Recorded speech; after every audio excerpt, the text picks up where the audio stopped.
생생경제.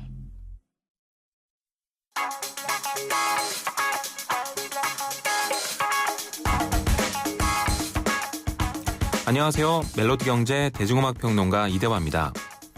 2014 서울 국제뮤직페어 컨퍼런스, 일명 뮤콘이 오는 10월 6일부터 8일까지 열립니다. 뮤콘은 한국의 음악을 세계에 알리려는 일종의 홍보 컨퍼런스 같은 것인데요. 세계적인 프로듀서들과 제작자들을 불러와서 우리 가수들의 쇼케이스를 보게 하고 현재 음악시장과 앞으로의 미래에 대해 고민도 해보는 자리입니다. 간단히 말해서 한류 음악 촉진을 위해서 국가가 마련한 대형 마케팅 행사 같은 것이죠. 뮤콘에는 세계적으로 정말 유명한 사람들이 한국을 찾는 것으로 유명한데요. 올해는 빌보드 매거진의 사장 제이스민이 기조연설을 하고요. 비욘세, 블랙 아이드 피스 등의 음악에 참여했던 프로듀서 토니 마세라티도 참가합니다. 쇼케이스를 펼치는 국내 아티스트로는 자우림, 잠비나이, 크라잉넛, 크레용팝, 버벌진트 등이고요. 국내와 국외를 포함해서 약 40여 팀이 해외 진출 여부를 놓고 경쟁을 벌입니다. 이번 뮤콘은 이태원 일대에서 열립니다. 10월 6일부터 8일까지고요. 삼성 블루스퀘어, 클럽 에어, 그리고 올댓 재즈 등에서 쇼케이스와 행사가 벌어집니다. 음악은 쇼케이스에 참가하는 음악인들 중에서 크라잉넛의 곡 듣겠습니다. 최근에 라이벌 노브레인과 콜라보 앨범을 내서 화제죠. 그 앨범 중에서 타이틀곡 96 듣겠습니다.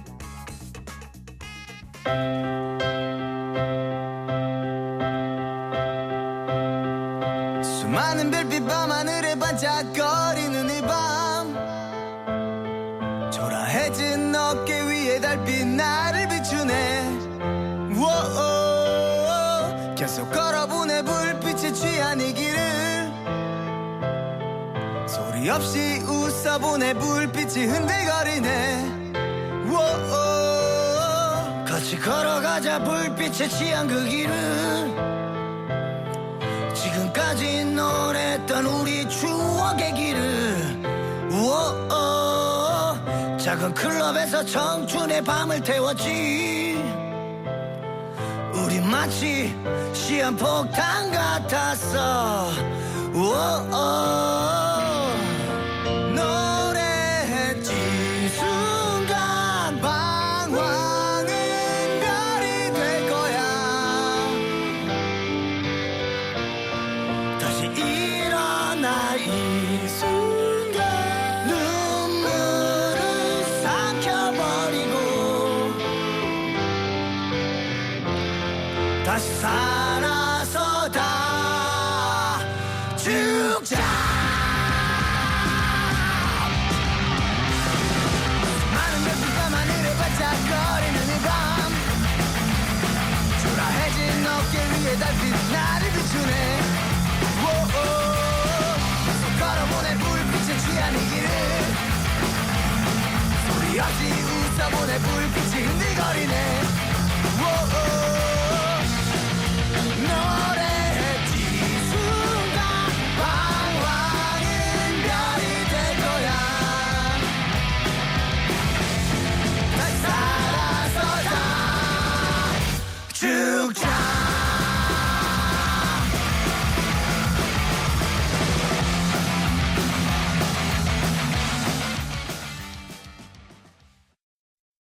최신폰 살 때 요금제는, 약정은, 분실보험은 고민하지 말고 클럽티 주세요. 라고 한마디만 하세요. 음성 데이터 무제한, 1년마다 최신폰 교체, 분실보험까지 평생 최신폰 보장 프로그램 클럽티. 잘생겼다 SK텔레콤. 자세한 내용은 홈페이지 참조. 피로하면 더욱 심해지는 어깨 통증, 신경통, 눈의 피로. 문제는 피로 물질이죠. 어떻게 풀죠? 활성 비타민으로 풀어줘야죠. 아로나민 골드를 먹은 날과 안 먹은 날의 차이를 경험해보세요. 활성 비타민 피로회복제 아로나민 골드. 진작 먹을 걸. 일동제약. 김우빈이 타는 커피 한잔할래요? 가을 타는 당신에게 딱 어울리는 커피를 준비했어요. 맥심 모카골드. 이 가을 세상 어디에도 없는 맛. 맥심 모카골드. 김윤경의 생생경제. 값은 절반 수준이다. 그런데 소프트웨어는 삼성과 애플의 장점만 가져왔다. 디자인도 세련됐다. 이러면 살만하죠? 중국 스마트폰 업체들이 바로 이런 점을 가지고 우리나라 시장을 공략하겠다고 밝히고 있습니다. 이제 내일부터 단말기 유통구조 개선법, 그러니까 불법 보조금 때문에 혼탁해진 시장을 바로잡자는 법이 시행이 되는데 이렇게 되면은 우리나라 휴대폰 시장에도 변동이 크게 일 텐데요. 중국 스마트폰이 이렇게 급습을 하는 것과는 또 어떤 관련이 있을지 한번 얘기를 나눠보도록 하겠습니다. 전국 통신소비자협동조합의 이용구 이사 연결했습니다. 이사님 안녕하십니까? 예, 안녕하세요. 예, 내일부터 단통법이 시행이 되네요. 예, 그렇습니다. 이렇게 되면은 수입되는 폰에도 보조금이 적용이 되나요? 예, 그렇습니다. 수입폰이 곧 이제 자급제폰으로 지금 알려진 상황인데요. 예. 이번엔 그 단말기 유통구조 개선법과 관련해가지고 분리고시제가 무산이 됐고, 네. 자급제폰도 이제 요금 할인을 이제 받을 수 있게끔 돼 있는데, 12%로 일정한 비율로 그냥 요금 할인할 수 있게끔 이렇게 만들어 놨어요. 예. 법 자체는 상당히 좋은 법인데 시행령이나 고시에서 네. 조금 우리나라 통신사나 그다음에 제조사를 보호하는 쪽으로 지금 법이 지금 진행이 되고 있거든요. 소비자 이익보다도. 네. 예, 그 반발로 자급제폰에 대한 소비자들의 욕구가 굉장히 강해질 걸로 지금 보고 있습니다. 아, 이사님, 그러니까 자급 제품이라고 하면은 스스로 어디선가 사는 그런 제품을 얘기를 하시는 건가요? 그렇죠. 통신사 대리점이나 예. 판매점을 통하지 않고 네. 구입한 폰들을 이제 전부 다 자급제폰이라고 하죠. 그러니까 해외에서 사올 수도 있고, 뭐 인터넷으로 그렇죠. 살 수도 있고 여러 가지 그런 것들이요. 예, 그렇습니다. 아, 근데 뭐 수입폰 하면은 다른 데 거보다도요. 지금 중국 스마트폰이 문제면 문제라고 할 수 있을 것 같아요. 예, 샤오미에 이어서 이제 화웨이가 우리나라에 이제 공식 진출할 예정이라고 들었거든요. 예, 그렇죠. 네. LG U+의 자회사인 미디어로그하고 예. 지금 협정을 맺고 지금 내일부터 이제 판매할 계획인 걸로 알고 있습니다. 아, 내일부터 바로 판매가 되는 거군요. 예. 근데 샤오미는 그동안 좀 알려졌었는데 화웨이 이 업체도 세계 스마트폰 시장에서는 3위 정도 하는 걸로 알고 있는데. 예, 굉장히 규모가 큰 회사죠. 네, 좀 소개 좀 해주세요. 예, 화웨이는 스마트폰 시장보다도 시스코와 더불어가지고 양대 산맥을 이루고 있는 통신 장비 회사예요. 네. 예. 그러면 통신 장비를 이제 전문으로 만드는 회사인데 이제 스마트폰 시장까지 진출을 한 거죠. 원래는 단말기 회사가 아니라 이런 통신기기 장비 업체였다가 이제 단말기 시장까지도 진출을 한 거군요. 예. 그러면은 화웨이가 스마트폰 시장에서는 그러면은 영향력이 얼마나 되는 거죠? 샤오미 폰하고는 조금 틀려요. 네. 이제 화웨이 같은 경우는 OS를 갖다가 안드로이드 OS를 그냥 그대로 쓰기 때문에 우리나라 시장에서 이게 과연 어떤 반응을 보일지는 좀 기초가 좀 주목이 되고 있고요. 네. 이제 중국제 스마트폰들이 지금 한국 시장을 이렇게 공략할 수 있는 근거가 뭐냐면은 지금 이제 하드웨어에서는 이제 거의 차이가 없어요. 다 따라왔습니다. 네. 예, 거의 다 따라왔고 가격적인 면에 있어서 절반 가격도 안 되니까 가격 네. 경쟁력이 있잖아요. 그렇겠네요. 예. 모델의 어떤 좀 세련됨, 디자인의 세련됨 이런 것들도 괜찮나요? 뭐 디자인까지도 사실 거의 다 따라왔어요. 디자인도 예. 보기에도 아주 깔끔합니다. 아, 화웨이 가격은 그러면 우리나라 출시 가격은 어느 정도 선이 된다고 하나요? 국내 출시 가격이 저희가 계산을 해보니까 네. 단말기 보조금을 받지 않을 경우에는 이제 단말기만 그냥 가격만 했을 때 한 53만 원 정도로 책정을 해놨는데 네. 단말기 보조금은 19만 8천 원 정도로 잡아놨더라고요. 네. 그러다 보니까 33만 원이면 네. 살 수 있는 그런 가격을 만들어놨어요. 굉장히 저렴해지네요. 예, 그렇죠. 그러면 반면에 우리나라 지금 갤럭시 노트 4가 이번에 네. 출시되는 게 92만 7천 원 정도에 지금 팔리고 있죠. 단말기 추고가가. 네. 거기에다 이제 단말기 유통구조 개선법에 따라가지고 보조금 상한선이 30만 원이니까 네. 62만 7천 원에 지금 팔겠다는 거예요. 네. 33만 원하고 60 얼마하고? 2만 7천 원하고 비교해 보면은 거의 뭐 절반 가격이잖아요. 그렇네요. 예. 그러면은 업체들이 좀 우리나라 업체들이 긴장하고 있지 않을까요? 상당히 긴장을 많이 할 거예요. 그리고 앞으로 이런 것들은 이제 시작에 불과하고 네. 이제 계속해서 이제 이런 상품들이 계속 많이 들어올 거고요. 특히 샤오미 같은 경우는 네. 이 단말기 가격과 성능도 문제지만 하드웨어 쪽에서요. 네. 하드웨어 쪽에서는 가격이 절반밖에 안 되니까 절반도 안 되고 그런데 OS에서 소프트웨어에서는 오히려 안드로이드 운영 체제를 그냥 쓰는 우리나라 폰들보다 대조사 폰들보다 네. OS가 훨씬 더 뛰어나요. 화웨이는 어떤 OS를 쓰는데요? 화웨이는 안드로이드를 쓰는데 샤오미 네. 폰 같은 경우는 네. 이 안드로이드를 개량을 했어요. 아, 예, 그래서 구글 플레이 스토어는 다 쓸 수가 있고, 네. 그다음에 또 샤오미에서 독자적으로 만든 그 미우이 스토어라고 있어요. 네. 예, 이것도 상당히 좋은 어플리케이션들이 무료로 주는 어플리케이션도 상당히 많거든요. OS 쪽에서. 네. OS 쪽에서는 오히려 더 경쟁력이 더 높아요. 그러면 안드로이드라고 봐야 되나요? 안드로이드의 개량형? 뭐 이렇게 봐야 되나요? 예, 안드로이드의 개량형이라고 봐야죠. 네. 그래서 더 장점이 많다라고 예. 얘기를 하시는 거네요. 예, 그래서 경쟁력에 있어서 국내 시장에 이 폰들이 들어왔을 때, 중국제 폰들이 들어왔을 때, 네. 가격 경쟁력에서도 우수하지만, 네. 이 OS 성능에서도 더 경쟁력이 더 있다라는 것들이 이게 지금 문제가 되는 거죠. 그렇군요. 근데 이사님도 중국 스마트폰 쓰고 계신다고요? 예. 제가 지금 통화하고 있는 이 폰이 네. 샤오미 폰이에요. 아, 예. 샤오미 언제부터 쓰셨어요? 저희가 이제 공동구매 시작하기 전에, 네. 소비자들한테 소개하기 전에 이제 저희들이 이 성능을 좀 테스트를 한번 해봐야 되잖아요. 네. 예, 그래가지고 제가 한 달 전부터 이 폰을 쓰기 시작했습니다. 이거는 저희가 프리미엄을 주고 네. 산 가격이 이게 제가 19만 9천 원에 구입을 했어요. 19만 9천 원이요? 19만 9천 원에. 네. 9천 원에 구입을 했고, 요거는 이제, 쿼드코어예요. 쿼드코어하고, 예, 카메라 화소도 800만 화소고, 그냥 막 쓸 수 있는 그런 폰이죠. 19만 9천 원이면은 뭐 보조금 안 받아도 그냥 손쉽게 살만한 가격이네요. 예, 그렇죠. 여기다가 제가 지금 알뜰 요금제를 예. 사용을 하고 있으니까, 알뜰 네. 요금제도 제가 통화를 많이 하기 때문에, 4만 3천 원짜리 알뜰 요금제를 지금 쓰고 있어요. 저희 통신소비자 협동조합 상품으로 막내외 무제한 요금제가 네. 데이터 이제 5기가까지 쓸 수 있는. 네. 써보시니까 어떻든가요? 통화 품질이라든지 뭐 기기의 어떤 작동이라든지요?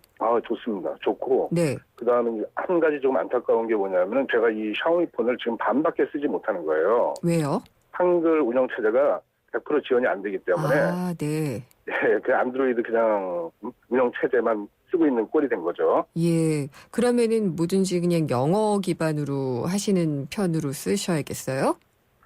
근데 이게 지금 중국에서 사왔기 때문에 OS가 또 중국으로 그럼요. 나와가지고. 네.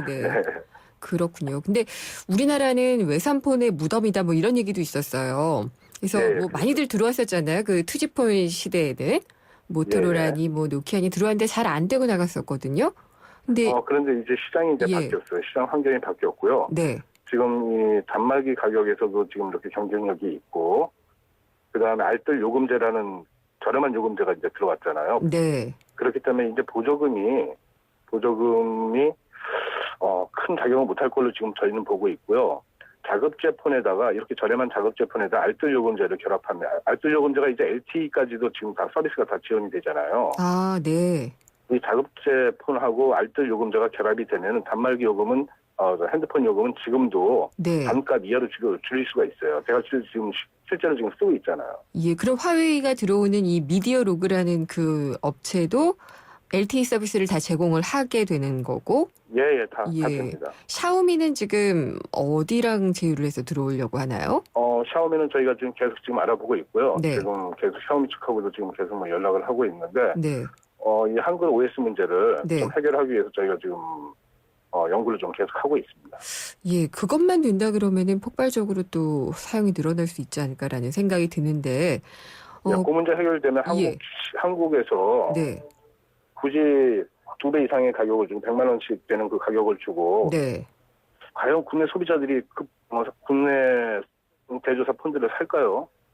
성능도 오히려 OS 성능도 더 지금 중국 단말기들이 지금 다 앞서 있는데. 솔직하게 저는 이제 아직 써보지를 않았기 때문에 중국 폰에 대한 아직 믿음은 없어요. 저 같은 분들이 조금 있지 않을까 싶기는 해요. 근데 써보고 좋다라는 게 느껴지면 사겠죠? 그렇죠. 저희가 지금 공동구매를 진행을 했었잖아요. 네. 소비자들 반응이 상당히 좋아요. 어떻든가요, 대략? 얼리 어댑터들이 지금 많이 사용하고 계시는데 지금 네. 샤오미 폰 같은 경우는 이 폰이 국내에 정식으로 들어왔을 경우에는 굉장히 폭발력이 있을 걸로 지금 보고 있습니다. 네. 만족도도 상당히 높고요. 아, 그래. 그래서 지금 이제 뭐 언론에서는 좀 호들갑을 떠는 게 아닌가 싶기도 하지만 또 이런 네. 말씀을 들으면은 진짜 중국 폰이 한국 시장에 들어오는 게 거의 공습 수준이다라고 얘기를 해야 될 것 같기도 하네요. 다들 뭐 제조사들에서도 막 다들 긴장을 하면서 추이를 지켜보고 있었는데요. 네. 이렇게 빨리 올 줄은 몰랐던 거예요. 그렇군요. 여기에 대비해서 예. 우리 제조사들도 네. 이 하드웨어 쪽만 강조할 게 아니라 소프트웨어 쪽을 더 네. 강조를 했어야 됐는데 지금까지 뭐 준비가 전혀 없었기 때문에 지금 굉장히 큰 충격이 되는 거죠. 예. 그러면은 삼성전자나 뭐 LG전자 같은 우리나라 이제 대형 업체들이 쥐고 있었던 이 단말기 시장이요. 이사님이 전망하시기에는 중국 폰에 얼마나 빨리 잠식될 것 같으세요? 그 속도를 뭐 예측하기는 쉽지는 않지만요. 네. 제가 볼 때는 거의 다 왔다고 보고 있고요. 네. 지금까지 우리나라 제조업체들이나 통신사들이 계속, 예전에 국회 세미나 때도 얘기를 했는데 계속 성만 쌓아왔어요. 지키려고. 네. 성 쌓으면 망하고 흔하다 그러잖아요. 네. 이번에 단말기 유튜브 개선법도 보면은 시행령이나 고시 쪽에서는 지금 성을 쌓는 일을 하고 있어요. 예. 예, 그게 좀 안타까운 거죠. 좀 더 공격하고 나가야 되는데 성만 쌓고 앉아 있다. 예, 그런 그렇습니다. 말씀이시네요. 샤오미 펀드를 조성한다 이런 얘기가 있는데 이건 어떤 펀드인가요? 이제 샤오미 펀드 같은 경우는 뭐 저희 통신소비자협동조합이 이제 자금이 없으니까 네. 이제 이 샤오미 폰에 대해서 이제 소비자들이 지금 상당히 많이 지금 이제 알려져 있잖아요. 예. 이제 이거를 중국에서 판매하는 가격, 비슷한 가격으로 살려 그러면은, 물량을 좀 저희가 확보를 해야 되겠죠. 네.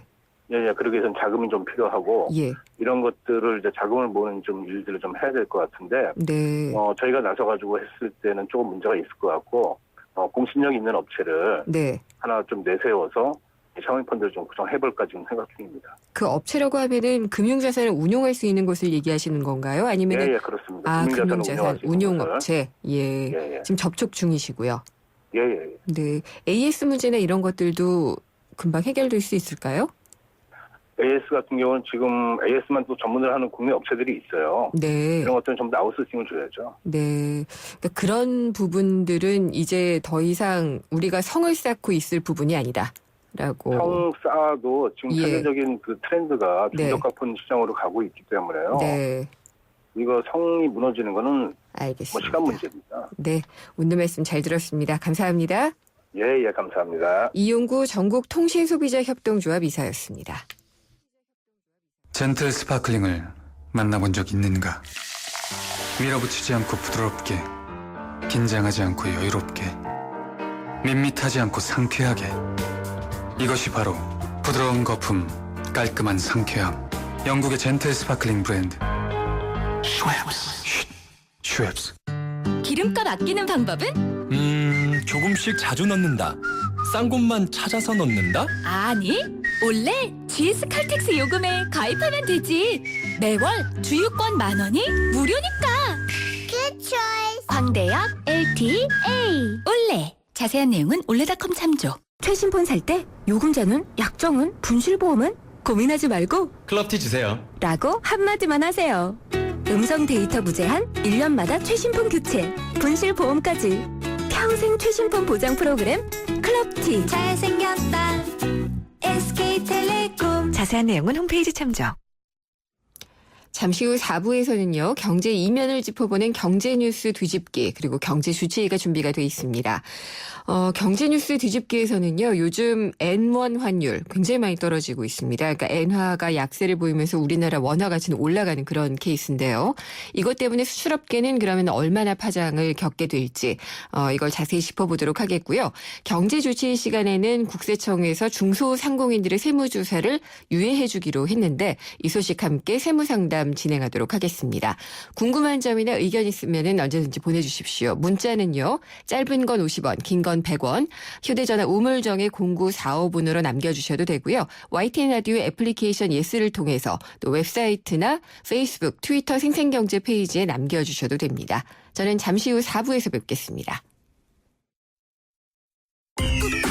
YTN 사이언스 지식 강연 프로그램 팝콘. 수학과 과학, 뉴테크놀로지, 창업에 관한 모든 것을 알려드립니다. 공개 강연 녹화 방청은 YTN 사이언스 홈페이지에서 신청할 수 있습니다. 팝콘 공개 녹화에 오시는 모든 분께 영종대교 휴게소 포춘일 입장권을 드리고 추첨을 통해 다양한 경품과 기념품을 드립니다. 학생과 학부모, 창업을 준비하는 분들의 많은 방청 바랍니다. 미래를 위한 작은 투자 YTN 라디오 김윤경의 생생경제. 친절한 경제, 오늘의 경제 키워드. 안녕하세요. 경향신문 조미덕 기자입니다. 오늘의 키워드는 롤링 주빌리입니다. 제가 은행에서 100만 원을 빌렸다가 갚지 못하면 은행 입장에서 제 빚은 부실채권이 됩니다. 그럼 은행은 그 채권을 3만 원에서 5만 원 정도의 헐값에 추심업체에 넘깁니다. 그럼 그 추심업체는 어떻게든 제게 돈을 받아내려고 압박하겠죠. 그런 과정에서 불법 추심으로 인한 사고도 발생합니다. 롤링 주빌리는 이러한 부실채권을 사서 불에 태워 없애는 사회운동입니다. 빚을 진 서민들을 추심으로부터 해방시켜주는 거죠. 2012년 미국에서 일어난 월가를 점령하라 운동가들이 시작해서 올해엔 한국에서도 활발하게 롤링 주빌리 운동이 일어나고 있습니다.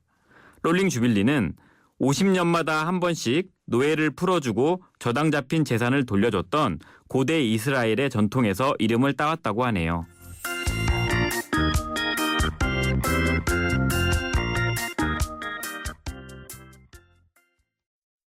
반도여보라 김현욱입니다. 역시 동탄이 신도시 하면 시범단지죠. 10월 시범단지의 마지막 유보라 아이비파크 4.0이 찾아옵니다. KTX 동탄역과 중앙공원, 게다가 복합화 초교 혜택까지. 와우! 역시 마지막이라 더 대단하네요. 반도 유보라 아이비파크 4.0 문의 031-8003-1800. 사장님들, 가게에서 전화 쓰랴 인터넷 쓰랴 카드 결제 시스템 쓰랴 요금 부담 많이 되셨죠? 그래서 올레 소호 성공팩은 이 모든 걸 월 2만 원에 지금 신청하세요. 우리 가게 성공 비결 올레 소호 성공팩. 가입 문의 국번 없이 100번, 부가세 별도 올레. 안녕하세요. 초보 운전자 수지입니다. 도로는 무섭고 차는 왜 이리 많은지. 엄마야. 그래서 저는 살아있는 친구를 만났어요. 반응형 블랙박스 유라이브. 와, 정말 살아있네. 유라이브. 살아있는 블랙박스 유라이브. 김우빈이 타는 커피 한잔할래요? 가을 타는 당신에게 딱 어울리는 커피를 준비했어요. 맥심 모카골드. 이 가을 세상 어디에도 없는 맛. 맥심 모카골드. 경제 뉴스의 진실과 오류, 그것이 알고 싶다. 경제 뒤집기. 세상의 베이스가 되다 포스코 협찬으로 김윤경의 생생경제 4부 시작하겠습니다. 4부의 시작은 경제뉴스 뒤집기인데요. 오늘은 홍원호 시민경제사회연구소장과 함께하겠습니다. 안녕하십니까? 네, 안녕하세요. 네. 요즘 엔화 값이 많이 떨어지고 있잖아요. 예. 이게 달러에 대해서도 떨어지지만 우리나라 원화에 대해서도 엔화 값이 떨어지게 되니까 우리나라 수출 기업들 어렵다. 뭐 시름에 잠겨 있다. 뭐 이런 보도들이 많이 나오고 있어요. 네, 전화 상태가 별로 안 좋네요, 소장님. 아, 그런가요? 네, 지금은 잘 들립니다. 말씀하셔도 될 것 같아요. 네. 2012년 때는 1,200원대였는데 지금 950원대까지 떨어졌다는 거 아니겠어요? 네. 네, 그래서 굉장히 많이 떨어졌는데 근데 그러나 우리나라 수출에 미치는 영향은 그렇게 크지는 않은 것 같아요. 왜 그렇죠? 그러니까 이제 그러니까 뭐 UN CTA라고 그래서 UN 무역개발회의 거기 무역 통계를 보면 2012년 때 우리나라의 시장 점유율, 전 세계 시장 점유율은 2.98%였거든요. 여보세요? 네. 그런데 이제 지금은 2.97%로 0.01%포인트 떨어졌는데 이 정도면 뭐 큰 변화는 아니다 이렇게 보기 때문에 지금 뭐 원엔 환율은 많이 떨어졌지만 우리나라 수출에는 그렇게 큰 악영향은 있는 것 같지는 않습니다. 네. 이게 사실 그러니까 원엔 환율이라고 얘기하셨는데 저는 이게 정확하게 얘기하면은 N1 환율이 맞다고 표기를 하거든요. 근데 이 N1 환율이라는 게 사실은 이게 거래되는 게 아니잖아요. 이게 어떤 건지 좀 설명해 주실 수 있나요? 네, 그러니까 재정 환율이라고 보통 얘기를 하는데, 네. 네, 그러니까 지금 뭐 우리나라 같은 경우는 뭐 한 100엔에 대해서 네. 뭐 얼마 정도냐 이런 네. 얘기인데 지금 한 950원 정도 하는 걸로 알고 있습니다. 예, 예. 네, 그렇고요. 근데 이게 사실 외환위기 이후에도 계속해서 변화해 왔을 텐데 그동안의 N1 환율의 추이는 어땠나요? 추이를 보면은 이제 뭐 1999년하고 2004년 사이에 한 5년간은 뭐 950원에서 1,150원 사이로 오가면서 안정적인 흐름을 유지했는데요. 네. 2005년부터는 그때는 우리가 원화가 많이 절상됐죠. 네. 그래서 750원까지 내려간 적도 있습니다. 그러다가 글로벌 금융위기 때 그때 갑자기 치솟았죠. 그래서 1,000원대에서 1,500원대까지 올랐다가 그래서 이제 등락을 계속했었죠. 네. 그래서 2012년까지는 1,200원에서 1,500원 왔다 갔다 했던 것 같아요. 근데 지금 13년에 들어서서 아베 정부가 네. 고환율 정책을 취하면서 이제 환율이 떨어져서 지금은 950원까지 내려가 있습니다. 그럼 이게 추이를 쭉 보니까요. 예. 다시 그러면은 1999년과 2004년 사이의 수준으로 돌아가는 것 같다 이런 생각도 좀 드네요. 예, 그쪽 수준으로 지금 돌아갔죠. 그러니까 지금 이제 뭐 몇몇 연구자들 실정 연구를 보면 노무현 정부 후반기 때는 과도하게 원화 절상이 됐다. 예. 이런 평가들이 많고요. 이명박 정부 때는 과도하게 원화 절하가 됐다. 이런 얘기인데 쉽게 얘기하면 노무현 정부 때는 지나치게 저환율 정책을 썼고 이명박 정부 때는 지나치게 고환율 정책을 썼다. 네. 그래서 노무현 정부 때는 내수 기업이 상당히 상대적으로 유리했고 이명박 정부 때는 수출 기업이 상당히 유리했는데 지금은 이제 뭐 1999년이나 2004년 그 당시 수준으로 돌아가는 거 아니냐 뭐 이런 얘기를 나오고 있습니다. 네. 근데 지금 기사들은 다 뭐 엔저의 공습이다, 뭐 엔저의 뭐 거의 마수가 뻗치는 것처럼 얘기들을 많이 하고 있어요. 그래서 기업들의 채산성에 영향을 많이 미칠 거라고 하는데 그렇게 보시지는 않으시나요? 네, 우리 수출에는 그렇게 큰 영향은 미치지 않은 것 같아요. 이제 그거는 그러니까 이제 수출에 어떤 영향을 미치냐 하는 건 물론 상대적인 거죠. 네. 그러니까 지금 전 세계의 경제가 안 좋지 않습니까? 예, 그렇기 때문에 무역이 상당히 위축돼 있는 건 사실인데 그나마 이제 우리나라에서 전 세계 시장 점유율이 큰 변동이 없다는 얘기는 뭐 우리나라 수출이 상당히 성공하고 있다 뭐 이런 평가가 가능하겠습니다. 네. 영향은 있겠죠. 악영향은 있는데 그게 그렇게 뭐 환율이 크다 그렇게 보기 좀 어려울 것 같습니다. 그래요. 근데 이제 사실 관료들은요, 특히나 이제 경제 관료들은 우리나라의 어떤 그 시장 점유율을 얘기를 하면서 환율 얘기를 많이 했거든요. 예. 그래서 이 환율, 그러니까 우리나라 원화가 좀 절상이 되는 그런 식으로 환율이 움직이게 되면은 위기감을 많이 조성을 했던 것 같아요. 그러니까 이제 시장 점유율이 많이 떨어질 거다 이런 우려를 하는데 그런데 뭐 지금 이제 중국이 시장 점유율을 대폭 확대하고 있기 때문에 이제 다른 나라들이 시장 점유율이 떨어지는 추세인데 지난 20년간의 변화를 보면 미국은 한 11.3%에서 한 8.4%로 한 4분의 1토막이 줄었고요. 일본도 8.2에서 3.8로 거의 반토막이 줄었고 반면에 우리는 1.86%에서 한 2.97%로 상당히 늘었거든요. 예, 그렇기 때문에 우리나라 기업들이 특히 수출 대기업들이 뭐 상당히 선전하고 있다. 이렇게 보기 때문에 환율의 변동에 따라서 물론 뭐 영향은 받겠지만 그렇게 큰 영향은 받고 있는 것 같지는 않습니다. 이 시장 점유율이라고 하는 것은 어떤 시장 점유율인가요? 이때 시장 점유율이라는 거는 전 세계 이제 그 무역 규모가 있을 거 아닙니까? 예, 그러니까 전 세계 수출을 하지 않습니까? 그러면 전 세계 각국이 수출하는 총량 중에서 우리나라 수출이 전 세계 수출에서 몇 퍼센트를 차지하느냐 이걸 시장 점유율이라고 해서 그렇게 계산합니다. 그러면은 오히려 엔화값이 떨어졌는데 일본은 수출도 잘 못했고 우리나라는 원화값이 많이 올랐는데 수출은 더 잘한 셈이니까 큰 영향은 안 받는다. 최근에 그러니까 지금 일본이 지금 그 고환율 정책을 쓰고 있는데 수출이 그렇게 생각만큼 많이 늘고 있지 않은 것 같아요.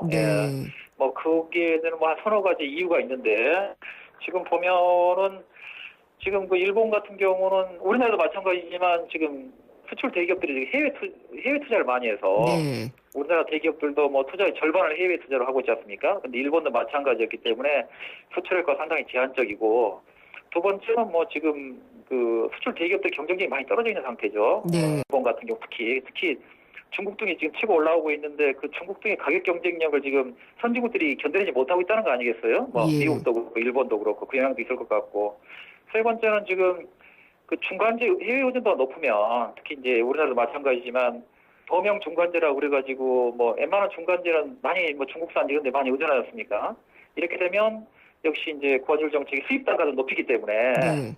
과거와 다르게 수출의 효과가 상당히 제한적인데 이런 여러 가지 효과들이 이제 그 고환율 정책의 효과를 상쇄를 함으로써 일본의 뭐 아베노믹스 고환율 정책이 이렇게 큰 효과를 지금 보지 못하고 있는 것 같습니다. 네, 근데 이 아베노믹스의 네네. 이제 대표적인 게 이제 엔화 값을 내려서 가는 건데요. 네네. 근데 이거 계속하겠다는 의지는 보이고 있는데 효과는 네. 지금 없는 거네요, 일단.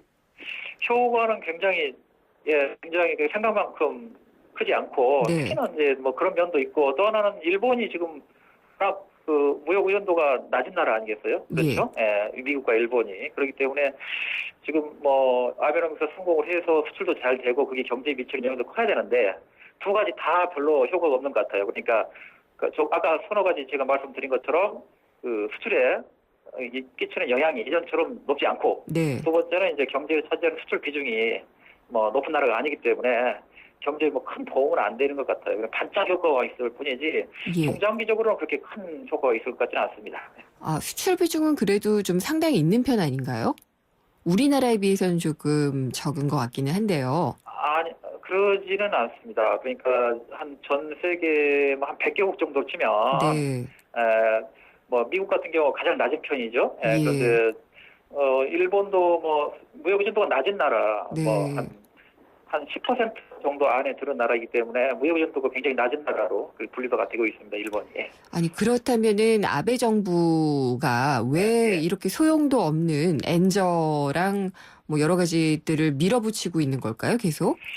그거는 이제 지금 상황이 이제 제가 보기에는 이제 굉장히 궁지에 몰렸기 때문에 뭐 본인들의 잘못만은 아니죠. 그러니까 국가 부채가 엄청나게 늘어간다는 게 본인들의 잘못은 아니지 않습니까? 네. 그리고 지금 이제 그 수출의 경쟁력이 떨어지면서 수출이 전 세계 수출 시장에 차지하는 비중이 굉장히 많이 떨어졌어요. 아까 말씀드릴 때 제가 20년 전에는 8.3이었다고 그러는데 지금은 4%도 안 되지 않습니까? 네.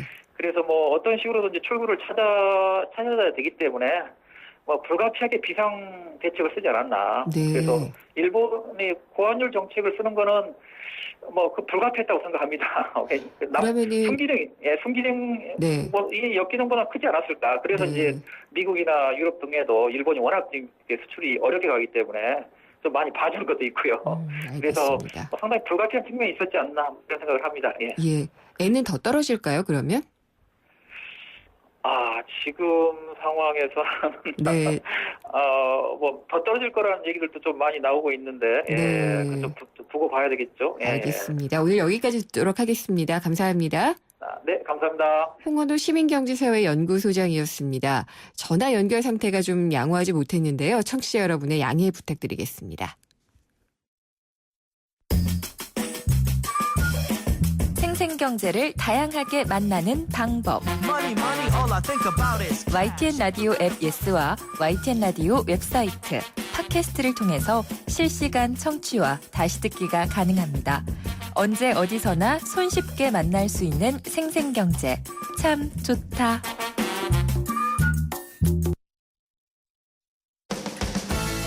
든든한 우리 집 경제주치, 생생주치. 경제주치의 시간입니다. 오늘은 세무상담 있는데요. 세무법인 부강의 유재선 세무사 나오셨습니다. 안녕하십니까? 안녕하세요. 국세청이 뭐 경기가 어렵다 이러면서 중소상공인들에게 세무조사를 유예해주겠다 이렇게 밝혔어요. 근데 우리 중소상공인들이 반가워 하시나요? 하시나요? 하실까요? 제가 여쭤보고 싶어요. 사실 그 작년도에 네. 그 세금 세수가 펑크가 나면서 세무조사가 네. 크게 강화가 됐었죠. 그렇죠. 그 사실상 뭐 한 해 뭐 7,000건, 8,000건 정도 조사를 하는데 네. 작년에 조사 건수만 해도 10,000건에 육박을 하고 추징액 수입도 거의 뭐 8조 6천억, 평상시에 한 3배 정도 많이 그래요. 예. 그러다 보니까 워낙 경기도 안 좋고 매출은 둔화되는데 이 세무조사에 대한 부담, 또 막대한 추징액 이런 것들 때문에 납세자들 불만이 좀 굉장히 높았었는데요. 사실은 뭐 납세자들 입장에서는 잘했든 잘못했든 내가 탈세한 사실이 있든 없든 세무조사 그러면 뭐 막연히 두렵지 않습니까? 어떤 일이 있을지도 모르고. 그래서 세무조사를 뭐 안 하겠다, 유예하겠다 이런 거는 어쩌면 반가운 소리일 수 있을 것 같아요. 납세자들한테는. 일단 그 내용을 한번 보시면요. 뭐 매출액이 1천억 미만의 중소기업, 주로 이제 음식, 숙박, 운송, 건설업종, 영세사업자, 밀집 지역이나 요새 조선업 어렵지 않습니까?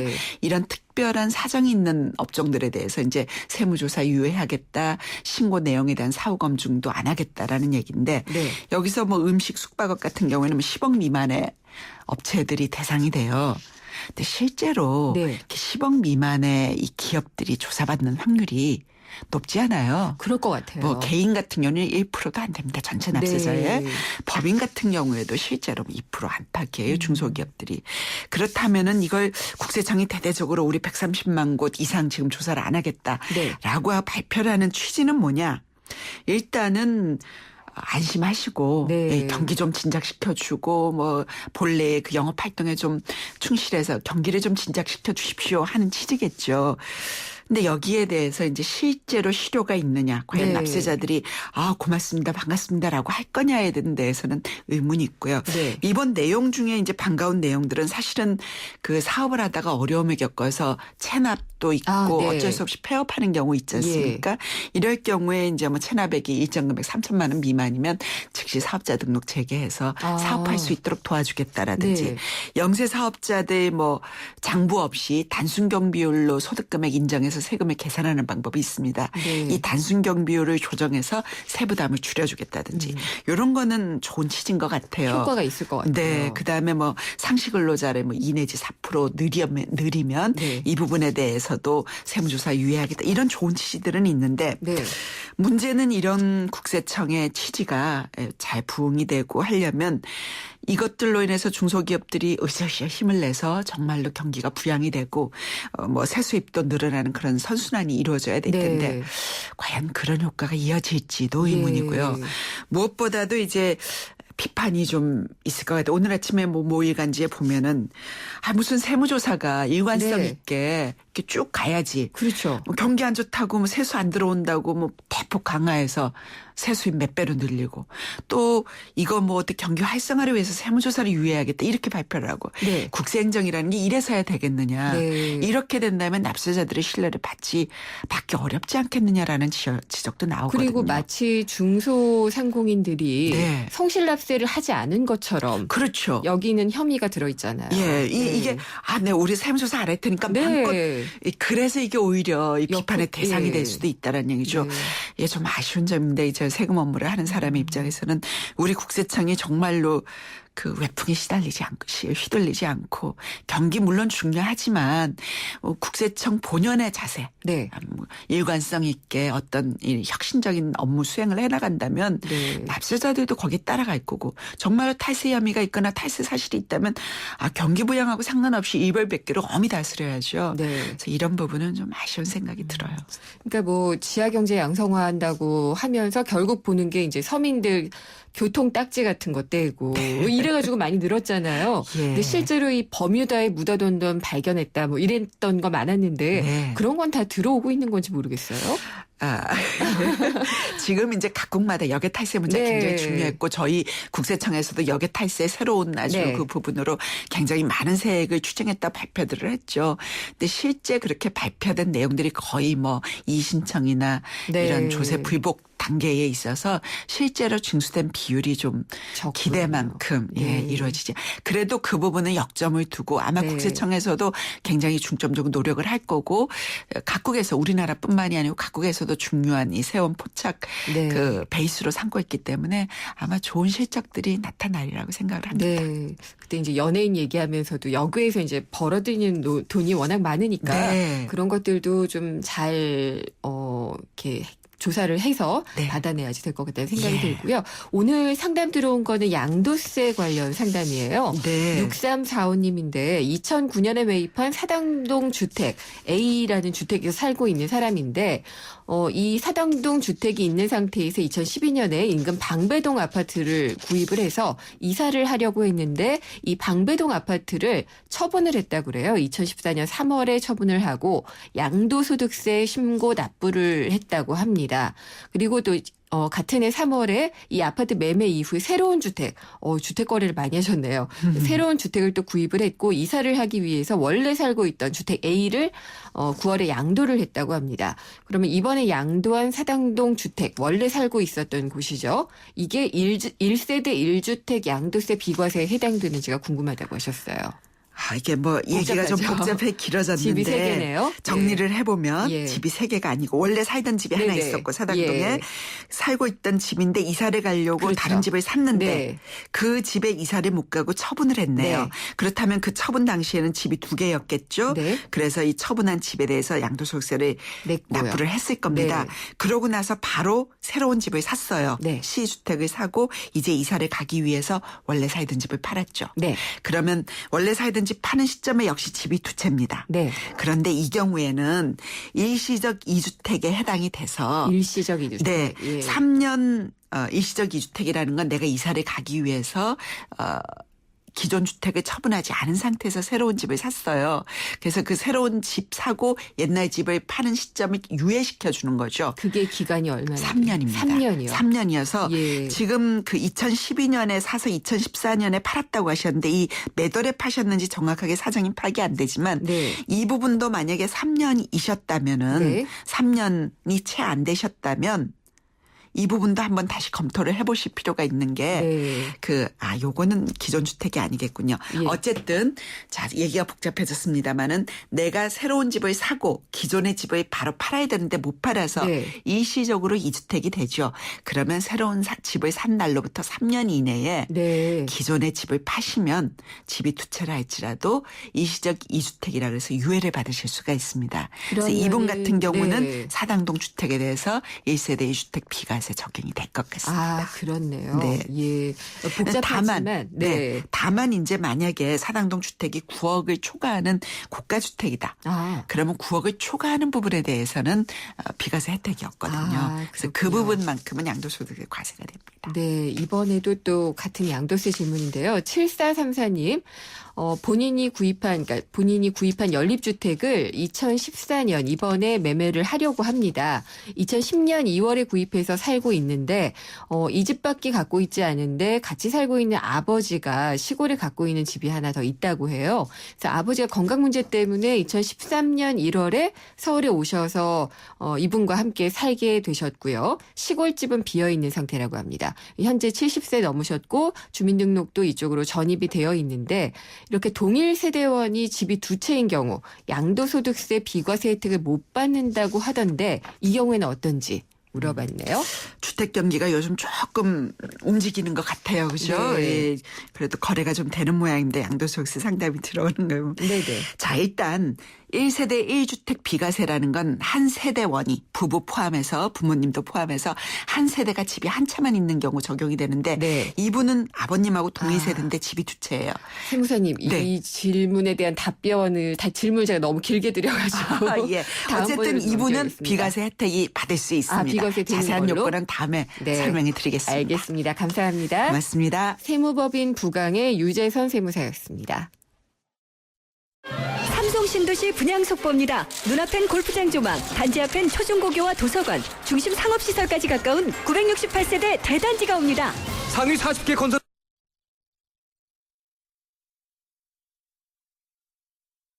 삼성 신도시 분양 속보입니다. 눈앞엔 골프장 조망, 단지 앞엔 초중고교와 도서관, 중심 상업시설까지 가까운 968세대 대단지가 옵니다.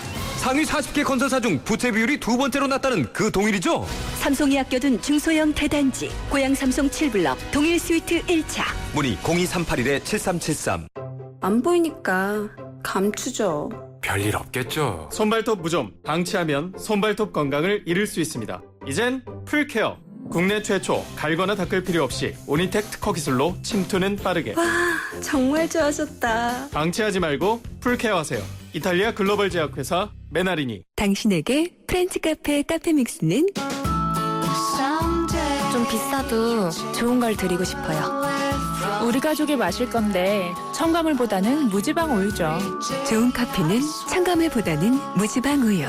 내 커피니까 당신 커피니까 프렌치 카페 카페믹스. 김우빈이 타는 커피 한잔할래요?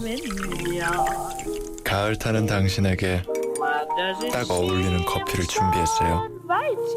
맥심 모카 골드. 이 가을 세상 어디에도 없는 맛. 맥심 모카 골드.